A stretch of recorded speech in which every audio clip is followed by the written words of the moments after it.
ہم نے یہ پڑھا تھا کہ مفرد کا دوسرا نام کلمہ ہے۔ مفرد کی 3 قسمیں ہیں۔ There are 3 types of کلمہ: اسم، فعل، حرف۔ There are 3 tenses: past, present and future۔ تو اسم وہ کلمہ ہے جس کے اندر اس کا معنی تو ہوگا لیکن کوئی ٹینس نہیں ہوگا۔ فعل وہ کلمہ ہے جس کا معنی ہوگا لیکن اس کے اندر ٹینس ہوگا، کوئی نہ کوئی ایک زمانہ ہوگا ان تینوں میں سے۔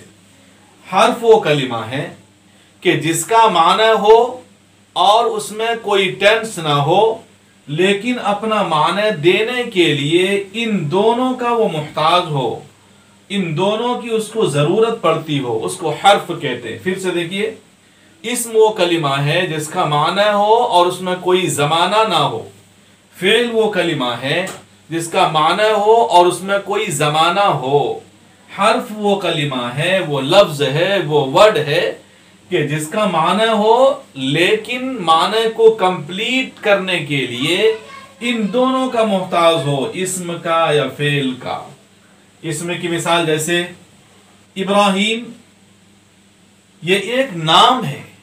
اب اس نام کو معلوم کرنے کے لیے کسی زمانے کی ضرورت نہیں پڑ رہی ہے، ابراہیم بولتے ہی سمجھ میں آ جاتا ہے کہ ایک بندہ کا نام ہے۔ فعل، فعل، he did، اس نے کیا، اس نے کیا۔ کب کیا؟ کرنے کا جو ٹائم ہے وہ گزر چکا ہے، تو اس کے اندر ٹینس پایا جا رہا ہے۔ حرف من کے معنی سے اگر کوئی شخص من بولتا رہے، قیامت تک بولتا رہے، اس کے بعد اس کے معنی سمجھ میں نہیں آئیں گے۔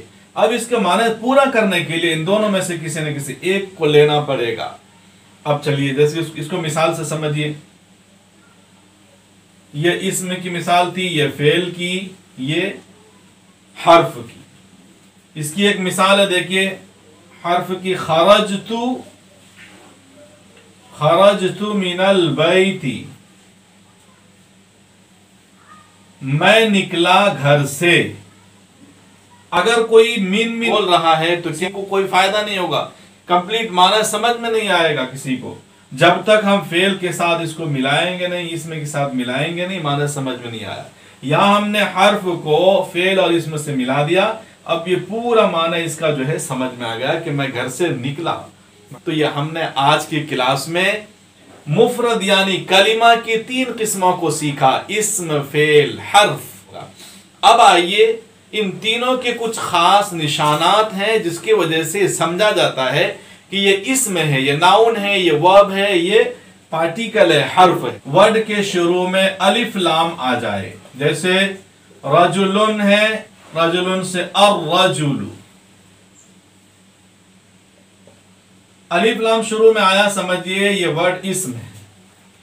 لفظ کے آخر میں تنوین آ جائے، 2 زبر 2 زیر 2 پیش کو تنوین کہتے ہیں، معلوم آپ کو۔ جیسے آپ دیکھیں رجلن، جہاں بھی تنوین آخر میں نظر آئے سمجھئے کہ یہ اسم ہے۔ شروع میں الف لام آئے سمجھئے یہ اسم ہے۔ کسی بھی ناؤن کے شروع میں حرف جر آئے، حرف جر کیا ہے میں اس کو سمجھاؤں گا، ابھی اتنا سمجھئے کہ حرف جر اس حرف کو کہتے ہیں کہ ناؤن کے شروع میں آ کر ناؤن کے آخر میں زیر کرتا ہے۔ جیسے کہ من البیتی، ابھی آپ نے دیکھا من البیتی، تا کے نیچے زیر ڈال دیا۔ یہ زیر جو ہے یہاں پر اس کی جگہ اس کی وجہ سے آیا، من کی وجہ سے آیا، ورنہ اس کی جگہ پیش کی تھی لیکن من آ کر یہاں پر زیر کر دیا۔ تو جس لفظ کے شروع میں حرف جر آ جائے وہ ناؤن ہوگا۔ یہاں پر یہ ناؤن ہے، اسم ہے۔